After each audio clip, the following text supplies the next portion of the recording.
ओम नमः शिवाय। नमस्कार दोस्तों, आप सभी का स्वागत है हमारी यूट्यूब चैनल पावरफुल हिंदू धर्म में। आज हम आप सभी को शिव महापुराण में विद्येश्वर सहित में कथा अध्याय 7 का रसपान कराएंगे, जिसमें वर्णन है शिव नैवेद्य और बिलपत्र का महात्म्य। आइए रसपान कीजिए कथा का। ऋषि बोले, हे सूत जी, हमने पूर्व में सुना है कि शिव का नैवेद्य ग्रहण नहीं करना चाहिए। इस संबंध में शास्त्र क्या कहते हैं, इसके बारे में बताइए तथा बिल्व के महात्म्य को भी स्पष्ट कीजिए। सूत जी ने कहा, हे मुनियों, आप सभी शिव व्रत का पालन करने वाले हैं, इसलिए मैं आपको प्रसन्नता पूर्वक सारी बातें बता रहा हूँ। आप ध्यान पूर्वक सुने। भगवान शिव के भक्त को जो उत्तम व्रत का पालन करता है तथा बाहर भीतर से पवित्र वह शुद्ध है, अर्थात निष्काम भावना से भगवान शंकर की पूजा अर्चना करता है, शिव नैवेद्य का अवश्य भक्षण करना चाहिए, क्योंकि नैवेद्य को देख लेने से ही सारे पाप दूर हो जाते हैं। उसको ग्रहण करने से बहुत से पुण्यों का फल मिलता है। नैवेद्य को खाने से हजारों और अरबों यज्ञों का पूर्ण अंदर आ जाता है। जिसके घर में शिव जी के नैवेद्य का प्रचार होता है, उसका घर तो पवित्र ही है, बल्कि वह साथ के अन्य घरों को भी पवित्र कर देता है। इसलिए सिर झुकाकर प्रसन्नता पूर्वक एवं भक्ति भावने से इसे ग्रहण करे और इसे खा ले। जो मनुष्य इसे ग्रहण करने या लेने में विलंब करता है, वह पाप का भागी होता है। शिव की दीक्षा से युक्त शिव भक्त के लिए नैवेद्य महाप्रसाद है। जो मनुष्य भगवान शिव के अलावा अन्य देवताओं की दीक्षा भी धारण की है, उनके संबंध में ध्यान पूर्वक सुनिए। ब्राह्मणों, जहाँ से सालग्राम शिला की उत्पत्ति होती है, वहाँ उत्पन्न लिंग में, रस लिंग में, पाषाण, रजत तथा सुवर्ण से निर्मित लिंग में, देवताओं तथा सिद्धों द्वारा प्रतिष्ठित लिंग में केसर लिंग, स्फटिक लिंग, रत्न निर्मित लिंग तथा समस्त ज्योतिर्लिंगों में विराजमान भगवान शिव के नैवेद्य को ग्रहण करना चाहिए। चंद्रायन व्रत के समान पूर्णदायक है। शिव नैवेद्य भक्षण करने एवं उसे सिर पर धारण करने से ब्रह्म हत्या के पाप से भी छुटकारा मिल जाता है और मनुष्य पवित्र हो जाता है। परंतु जहाँ चंडालों का अधिकार हो, वहाँ का महाप्रसाद भक्ति पूर्वक भक्षण नहीं करना चाहिए। बाल लिंग और निर्मित लिंग, सिद्ध लिंग, उपासना से प्राप्त अर्थात सिद्धों द्वारा स्थापित लिंग, स्वयंभू लिंग एवं मूर्तियों का जहाँ पर चंड का अधिकार नहीं है, जो मनुष्य भक्ति पूर्वक स्नान कराकर उस जल का 3 बार आचमन करता है, उसके सभी कायिक, वाचिक और मानसिक पाप नष्ट हो जाता है। वस्तु भगवान शिव को अर्पित की जाती है, वह अत्यंत पवित्र मानी जाती है। हे ऋषियों, बिल्व अर्थात बेल का वृक्ष महादेव का रूप है। देवताओं द्वारा इसकी स्तुति की गई है। तीनों लोकों में स्थित सभी तीर्थ बिल्व में ही निवास करते हैं, क्योंकि इसकी जड़ में लिंग रूपी महादेव जी का वास होता है। जो इसकी पूजा करता है, वह निश्चय ही शिव पद को प्राप्त करता है। जो मनुष्य बिल्व की जड़ के पास अपने मस्तक को जल से सींचता है, उसे संपूर्ण तीर्थ स्थलों पर स्नान का फल प्राप्त है। बिल्व के जड़ों को पूरा पानी से भरकर देखकर भगवान शिव संतुष्ट एवं प्रसन्न होते हैं। जो मनुष्य बिल्व की जड़ों अर्थात मूल भाग का गंध, पुष्प इत्यादि से पूजन करता है, वह सीधा शिव लोक जाता है। उसे संतान और सुख की प्राप्ति होती है। भक्ति पूर्वक पवित्र मन से बिल्व की जड़ में दीपक जलाने वाला मनुष्य सब पापों से छूट जाता है।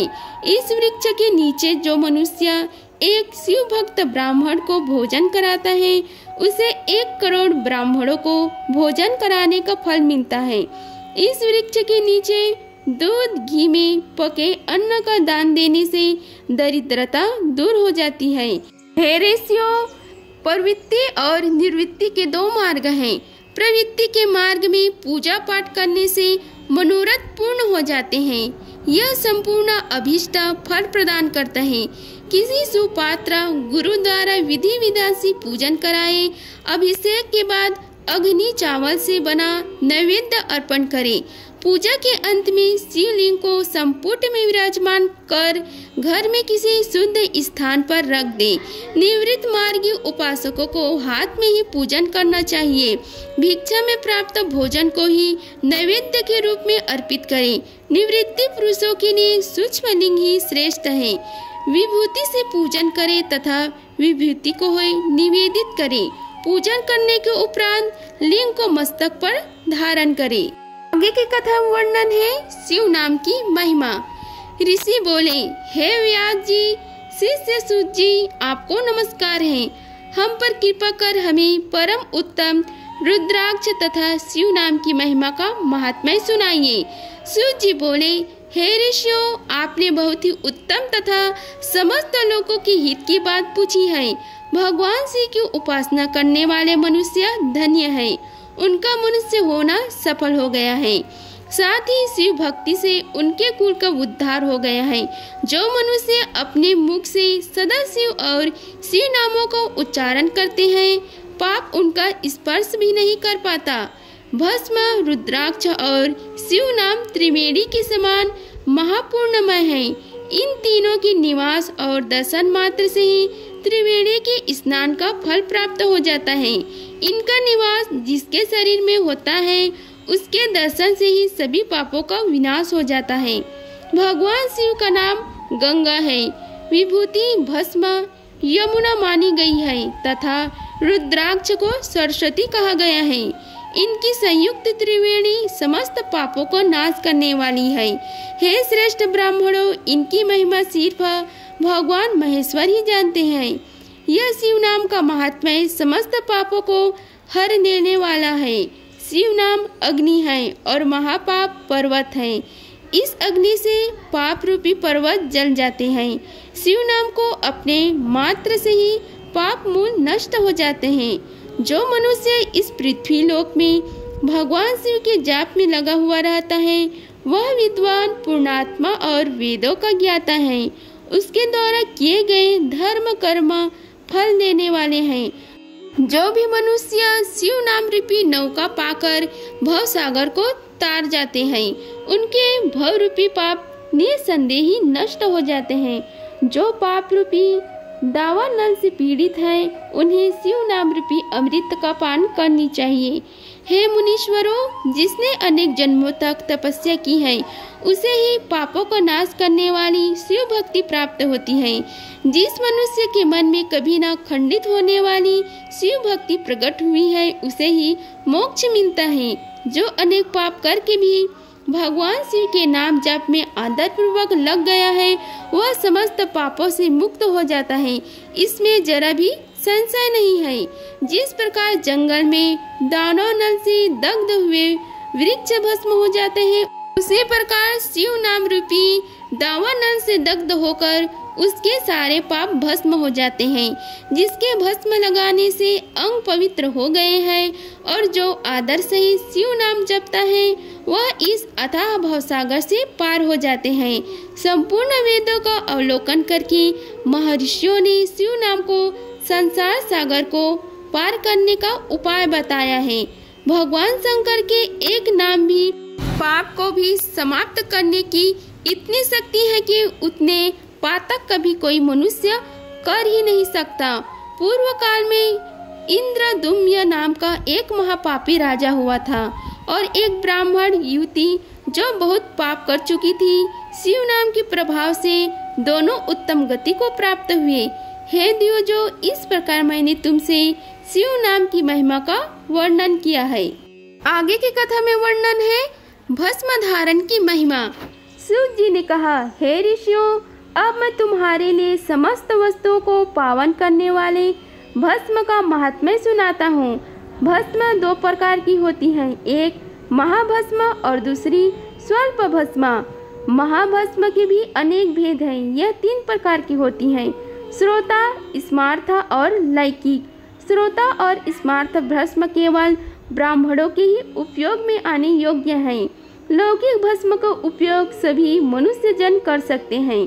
ब्राह्मणों और वैदिक मंत्रों का जाप करते हुए भस्म धारण करनी चाहिए तथा अन्य मनुष्य बिना मंत्र के भस्म धारण कर सकते हैं। उपलों से सिद्ध की हुई भस्म अग्नि भस्म कहलाती है। यह त्रिपुंड का द्रव्य है। अन्य यज्ञ से प्रकट हुई भस्म भी त्रिपुंड धारण के काम आती है। जबाली उपनिषद के अनुसार अग्नि इत्यादि मंत्रों द्वारा 7 बार जल में भिगोकर शरीर में भस्म लगाए। तीनों संधियों में जो शिव भस्म से त्रिपुंड लगाता है वह सब पापों से मुक्त होकर शिव की कृपा से मोक्ष पाता है। त्रिपुंड और भस्म लगाकर विधि पूर्वक जाप करे। भगवान शिव और विष्णु ने भी त्रिपुंड धारण किए हैं। अन्य देवियों सहित भगवती उमा और देवी लक्ष्मी ने इनकी प्रसन्ना की है। ब्राह्मणों, क्षत्रियों और वैश्यों, शूद्रों, वर्ण संकरों तथा जाति भ्रष्ट पुरुषों ने भी उद्दूलन एवं त्रिपुंड रूप में भस्म धारण की है।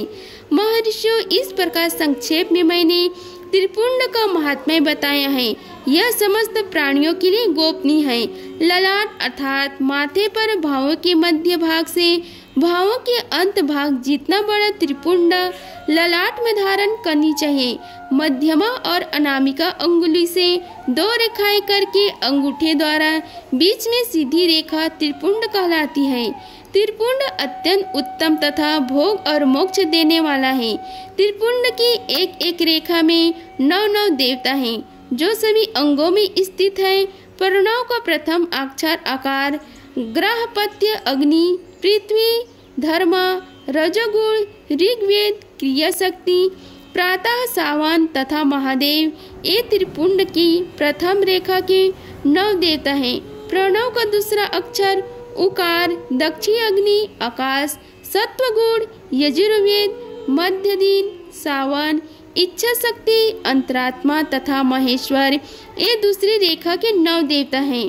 प्रणव का तीसरा अक्षर है मकार, अवनी, अग्नि, परमात्मा, तमोगुण, धूतलोक, ज्ञान शक्ति, समवेद, तृतीय सावन तथा शिव ये तीसरी रेखा के 9 देवता हैं।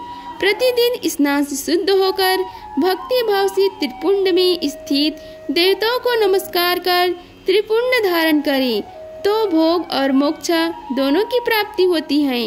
भस्म को 32, 16, 8 अथवा 5 स्थानों में धारण करें। सिर, माथा, दोनों कान, दोनों आँख, नाक के दोनों नाखूनों, दोनों हाथ, मुंह, कंठ, दोनों कोहनी, दोनों भुजंग, हृदय, दोनों बगल, नाभि, दोनों अंडकोश, दोनों उरु, दोनों घुटनों, दोनों पिंडली, दोनों जंघों और पांव आदि 32 अंगों में क्रमशः अग्नि, वायु, पृथ्वी, देश, 10 दिशाएं, 10 दिक्पाल, 8 वसुंधरा, ध्रुव, सोम, आम, अनिल, प्रातःकाल इत्यादि का नाम लेकर भक्ति भाव से त्रिपुंड धारण करे अथवा एकाग्रचित होकर 16 स्थान में त्रिपुंड धारण करे। सिर, माथा, कंठ, दोनों कंठों, दोनों हाथों, दोनों कोहनियों तथा दोनों कलाइयों में हृदय, नाभि, दोनों पसलियों एवं पीठ में त्रिपुंड लगाकर इन 16 अंगों में धारण करे। अब अश्वनी कुमार शिव शक्ति, रुद्र, ईश, नारद और वामा आदि 9 शक्तियों का पूजन करके उन्हें त्रिपुंड में धारण करें। सिर, बालों, दोनों कानों, मुंह, दोनों हाथ, हृदय, नाभि, उरुयुगल, दोनों पिंडली एवं दोनों पांवों इन 16 अंगों में क्रमशः शिव, चंद्रमा, रुद्र, ब्रह्मा, गणेश, लक्ष्मी, विष्णु, शिव, प्रजापति, नाग, दोनों नाग कन्याएं, ऋषि कन्या, समुद्र, तीर्थ इत्यादि के नाम स्मरण करके त्रिपुंड भस्म धारण करें। माथा, दोनों कान, दोनों कंधे, छाती, नाभि एवं गुहा अंग आदि 8 अंगों में सप्तऋषि ब्राह्मणों का नाम लेकर भस्म धारण करें अथवा मस्तक, दोनों भुजाएं, हृदय और नाभि इन 5 स्थानों को भस्म धारण करने के योग्य बताया गया है। देश तथा काल को ध्यान में रखकर भस्म को अभिमंत्रित करना चाहिए तथा भस्म को जल में मिलाना चाहिए।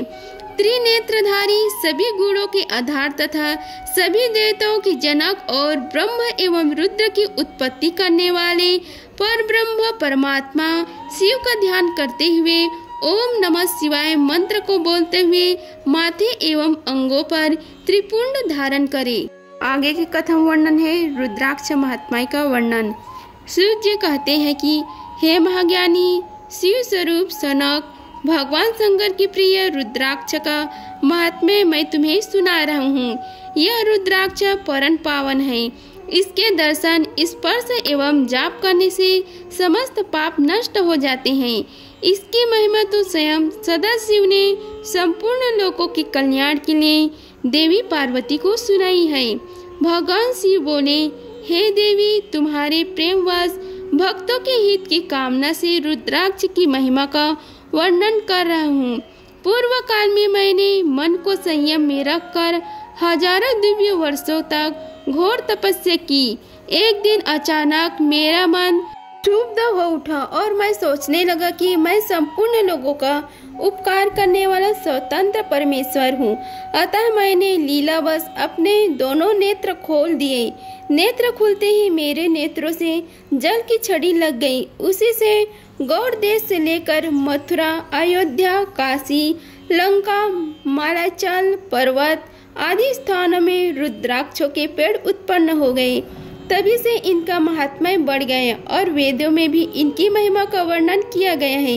इसलिए रुद्राक्ष की माला समस्त पापों का नाश कर भक्ति मुक्ति देने वाली है।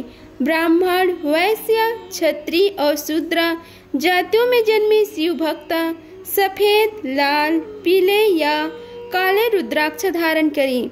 मनुष्य को जाति अनुसार ही रुद्राक्ष धारण करना चाहिए। आंवले के फल के बराबर रुद्राक्ष को श्रेष्ठ माना जाता है। बेर के फल के बराबर को मध्य श्रेणी का और चने के आकार के रुद्राक्ष को निम्न श्रेणी का माना जाता है। हे देवी, बेर के समान रुद्राक्ष छोटा होने पर भी लोक में उत्तम फल देने वाला तथा सुख सौभाग्य की वृद्धि करने वाला होता है। जो रुद्राक्ष आंवले के बराबर है वह सभी अनिष्टों का विनाश करने वाला है तथा सभी मनोरथ को पूर्ण करने वाला होता है।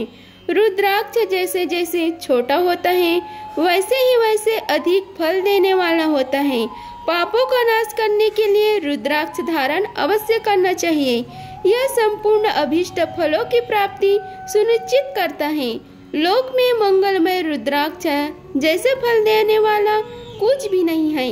समान आकार वाले, चिकने, गोल, मजबूत, मोटे, कांटेदार रुद्राक्ष, उभरे हुए छोटे छोटे दाने वाले रुद्राक्ष सब मनोरथ सिद्धि एवं भक्ति मुक्तिदायक हैं। किंतु कीड़ों द्वारा खाए गए, टूटे फूटे, कांटों से युक्त तथा जो पूरा गोल न हो, इन 5 प्रकार के रुद्राक्ष को त्याग करें।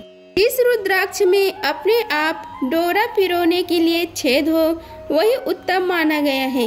जिसमें मनुष्य द्वारा छेद किया गया हो उसे मध्यम श्रेणी का माना जाता है। इस जगत में 1100 रुद्राक्ष धारण करके मनुष्य जो फल पाता है उसका वर्णन नहीं किया जा सकता। भक्तिमान पुरुष 550 रुद्राक्ष के दाने का मुकुट बना ले और उसे सिर पर धारण करे। 360 दानों का हार बना ले। ऐसा 3 हार बनाकर उनका यज्ञोपवीत धारण करे।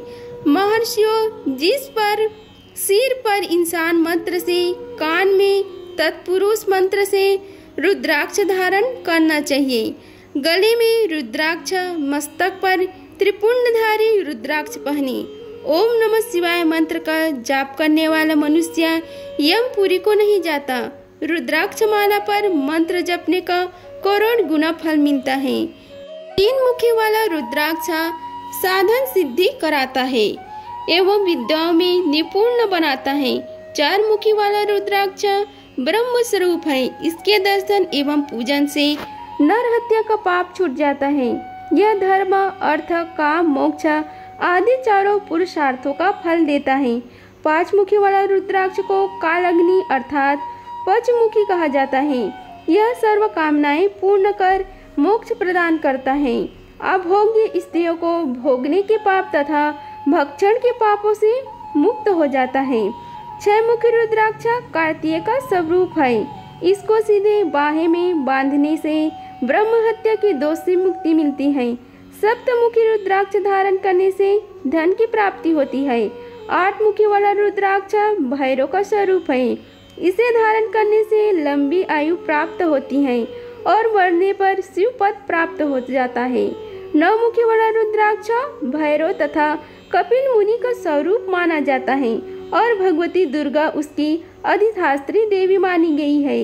इसे बाएं हाथ में धारण करने से समस्त वैभव की प्राप्ति होती है। 10 मुखी वाला रुद्राक्ष साक्षात भगवान विष्णु का रूप है। इसे धारण करने से सभी मनोरथ पूर्ण हो जाते हैं।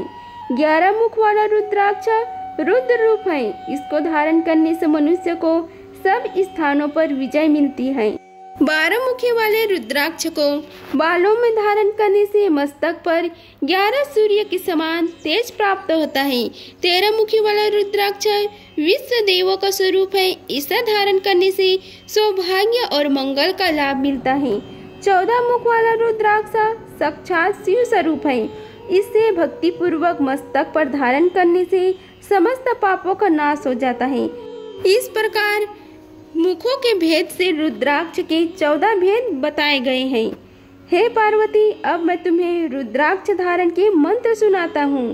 पहला है ओम ह्रीम नमः, दूसरा है ओम नमः, तीसरा है क्लीम नमः, चौथा है ह्रीम नमः, पांचवा है ओम ह्रीम नमः, छठवा है ओम ह्रीम हूम नमः, सातवां है ओम हूम नमः, आठवां है ओम हूम नमः, 9वां है ओम हूम नमः, 10वां है ओम ह्रीम हूम नमः, 11वां है ओम ह्रीम हूम नमः, 12वां है ओम हूम नमः, 13वां है ओम क्रौम क्षरो नमः तथा 14 है ओम ह्रीम नमः। इन 14 मंत्रों द्वारा क्रमशः 1 से लेकर 14 मुख वाले रुद्राक्ष को धारण करने के विधान है।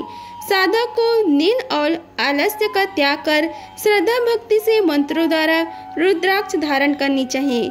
रुद्राक्ष की माला धारण करने वाले मनुष्य को देखकर भूत प्रेत पिशाच डाकनी साकनी दूर भाग जाते हैं। रुद्राक्षधारी पुरुष को देखकर स्वयं मैं भगवान विष्णु, देवी दुर्गा, गणेश, सूर्य तथा अन्य देवता भी प्रसन्न हो जाते हैं। इसलिए धर्म की वृद्धि के लिए भक्ति पूर्वक मंत्रों द्वारा विधिवत रुद्राक्ष धारण करना चाहिए। हे मुनीश्वर, भगवान शिव ने देवी पार्वती से जो कुछ कहा था वह मैंने आपको कह सुनाया है।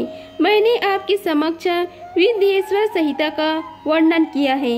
यह संहिता संपूर्ण सिद्धियों को देने वाला तथा भगवान शिव की आज्ञा से मोक्ष प्रदान करने वाली है।